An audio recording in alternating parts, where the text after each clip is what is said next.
Hello po! Kamusta po kayong lahat? Ako nga po pala si Stella. So, kung bago lang po kayo sa channel ko, don't forget to like and subscribe. And pinapaalala ko lang po, hindi lahat ay makaka-resonate sa reading ko. So, please take what resonates and leave what doesn't, okay?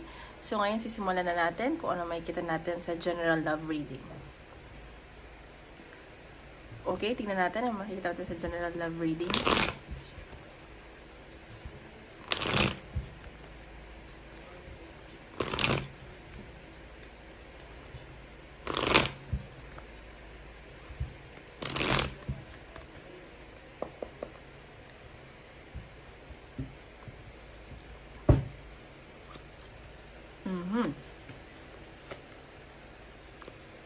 Okay. So, ang nakikita ko dito, some of you, you guys are feeling broken, tsaka nag-overthink kayo. Kasi parang may affected na bata dito sa connection nyo. And, nakikita ko may pag-aaway dahil sa masasakit na salita. And, may nakikita din akong selosan at insecurity. It's either kadil nyo or is mas bata sa inyo or kababata nyo. And nakikita ko rin dito may temptation. Ganun. Tsaka may nangyaring third party sa nakaraan, alam mo yun, or paghihinala na may third party, so nauwian siya sa walang pag-uusap. Ganon yung nakikita ko. So, tingnan natin sa side ng person mo, yung energy ng person mo. Isipin mo yung person mo. Okay?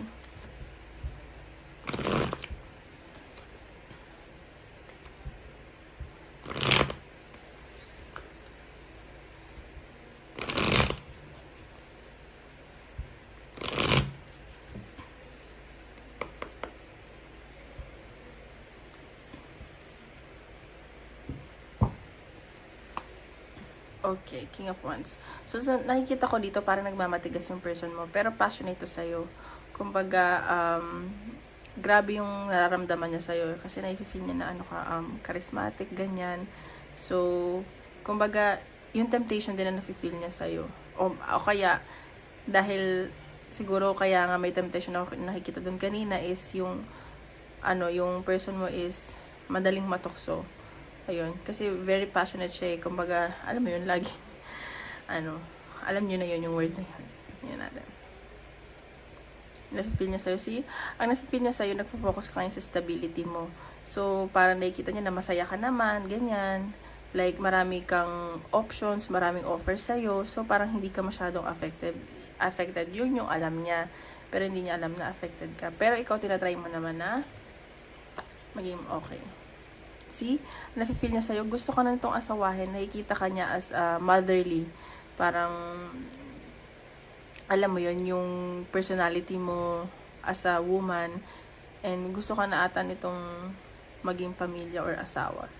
Yun yung nafe-feel niya. So, tingnan natin kung ano yung intentions niya sa'yo. Okay? Yun yung energy ng person mo. Natin, intention ng person mo sa'yo. Oops. Lumipad. See? Yung intention niya sa'yo, gusto niya maging masaya ka. Tsaka parehas kayo na energy eh. Masaya kayo sa isa't isa eh. Like, very passionate kayo sa isa't isa. Yun nakikita ko. So, intention niya sa'yo, gusto ka niya na, ayun, mapangasawa. And nakikita ka niya as, yung pang long term, ganun. Gusto ka niya laging masaya. Tingnan natin, intention sa'yo ng person. See? Nag-hope to eh. Kumbaga gusto niya na maging maayos yung connection nyo. Parang kahit na sobrang negative yung nangyayari ngayon, nag-hope pa din siya. Yung intention niya is maayos naman, na maging maayos kayo. So, tingnan natin.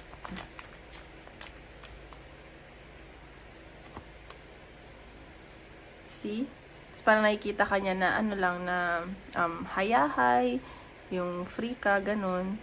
Tapos, pero ayaw mo na din magpaloko dito. So, intention niya talaga na mapasayo ka. Ay, mapakanya ka. Kasi parang, alam mo yung parang hirap ka daw niya. Parang hirap siyang kunin ka, hulihin ka, ganun. Ganyan na nasa sense ko. So, tingnan natin ano pwede niyang gawin sa connection niya. Shuffle natin. Pagawin niya sa connection niya. Move ko lang ito dito. Gagawin niya sa connection niya.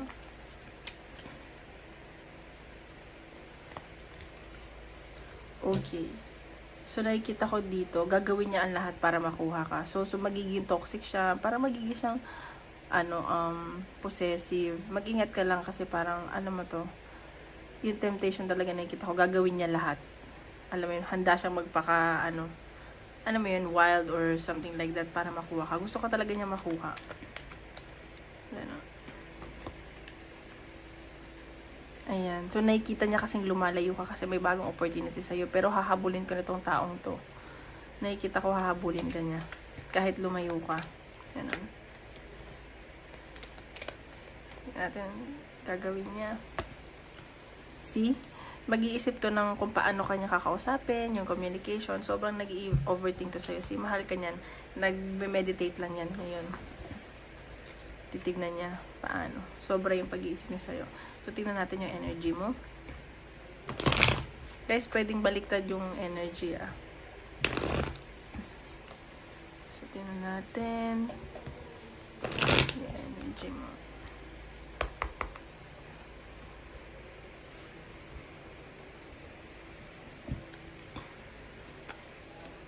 Okay. So, ikaw, galit ka sa kanya. Ganon. So, parang isang sabi mo lang, parang natitiklop siya. Tapos parang nilalakasan mo lang din yung loob mo, nagpapaka-strong ka sa nangyayari sa inyo ngayon. So, ayan. Yun nakikita ko. See, kumbaga parang ikaw, nagme-meditate ka din, parang, tinatry mo muna mapag-isa. Parang pinag-iisipan mo kung anong dapat mong gawin sa connection nyo, or papayagan mo ba siya, ganun, na pumasok sa buhay mo. Nakikita ko dito nag-iisip-isip kayo, kung worth it ba, ganyan. See? Parang, page of stories. So, parang may nakikita akong communication na paparating sa'yo. Parang gusto mo rin siyang kausapin eh. Pero gusto mo maging maayos yung outcome ninyo, ng communication yung dalawa. Ganun. So, tingnan natin. Intention mo sa person mo.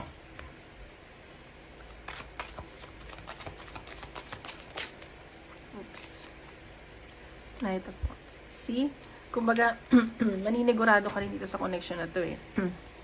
Mahal mo siya deep inside. Sobra-sobra yung pagmamahal mo. Parang umaapo yung pagmamahal mo sa kanya. Pero naninigurado ka. Gusto mong, alam mo yun, like, kailangan sigurado at decidido ka sa gagawin mong desisyon towards him. Or sa gagawin niya sa'yo. Si Queen of Cups. Mahal mo, si same kayo na energy. Mahal niya naman yung isa't isa eh. Ganun. Mahal niyo yung isa't isa. Pero ikaw, parang hesitant ka eh. Ano ba, parang nasakal ka ba nito? Or para bang yung pagmamahal niya sa'yo nakakasakal? Kasi parang nagda-doubt ka na rin sa connection niyo eh. Pero mahal mo siya. Alam mo yun? Or kung baka ikaw na lang yung nag-hold on sa connection niyo. Ganun. Tingnan natin. Anong actions gagawin mo towards your person?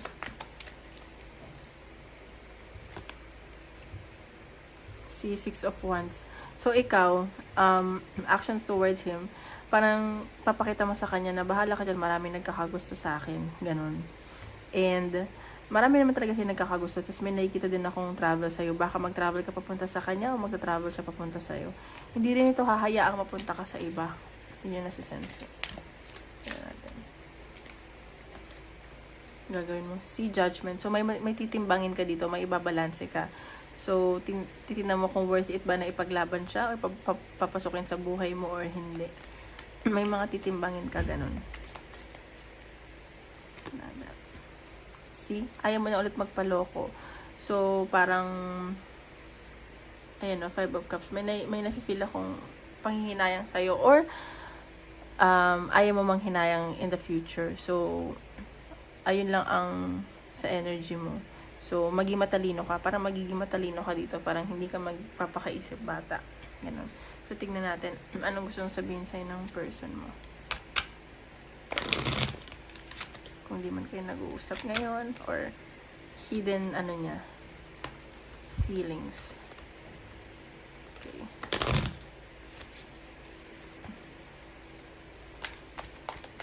Hidden feelings ng person mo. See? masaya siya kapag malapit siya sa'yo, nakikita ka niya, ganun. Parang nawawala yung mga problema niya.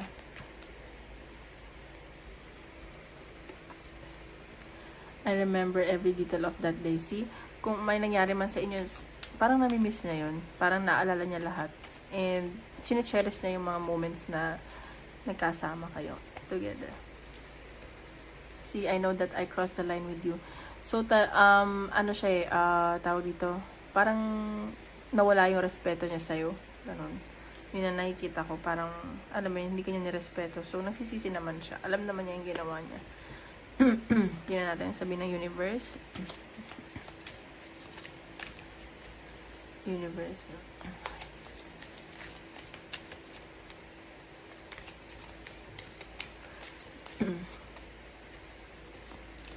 Okay, reaching your destination, your light is shining brightly. So, ayan, sa nakikita ko, sabi ko nga sa'yo, maraming nagkakagusto sa'yo. So, papunta ka na sa, sa point na parang iisipin mo na yung sarili mo kaysa sa ibang tao. And, wag ka lang daw mag-alala kasi you are beautiful on your own way. So, parang, kahit anong gawin mo, like, kahit na down ka man, magiging positive ka, parang may appreciate ka pa rin ng mga tao. Parang na-appreciate ka na din ng person mo ngayon na dati hindi ka niya na-appreciate. So, tingnan pa natin. View from above. Get the big picture. See? So, sinasabi dito na parang tingnan mo muna. For example, like, kung papapasok mo siya sa buhay mo, worth it ba? Kung ano ba magiging future mo sa kanya. And, alam mo yun, parang nowadays, ang isipin natin, hindi lang tayo magde-date dahil gusto natin. Kailangan pang matagalan. So, tingnan mo kung ano magiging future mo sa kanya, magiging maganda ba or hindi. Discovering the truth. You stand in the light of truth. See? Pinapakita dito, alamin mo yung totoong intention niya sa'yo. Pero sa pinapakita dito, mahal ka naman ang taong to. Pero siguro doon mo muna, kilalanin mo muna siya. Kasi mahirap yung, sa huli yung pagsisisi. Alam mo yun? Kasi parang, kailangan maging ana siya sa'yo. Alamin mo lahat ng totoo na kung ano bang intention niya, ganun. Tingnan pa natin.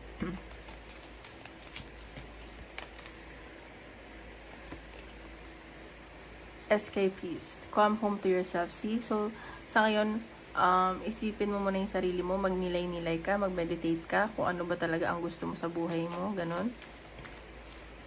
Kumbaga parang, syempre, nasanay ka na sa kanya, or, alam mo yun, kasi minsan pag nasasanay tayo, natatakot tayo mawala isang tao. So, ngayon, maging komportable ka daw muna sa sarili mo. Yan na ba natin?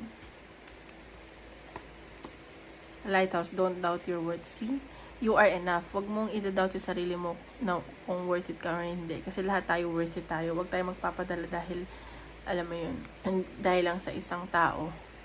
So, isipin mo, worth it ka. Ganun. Tingnan pa natin.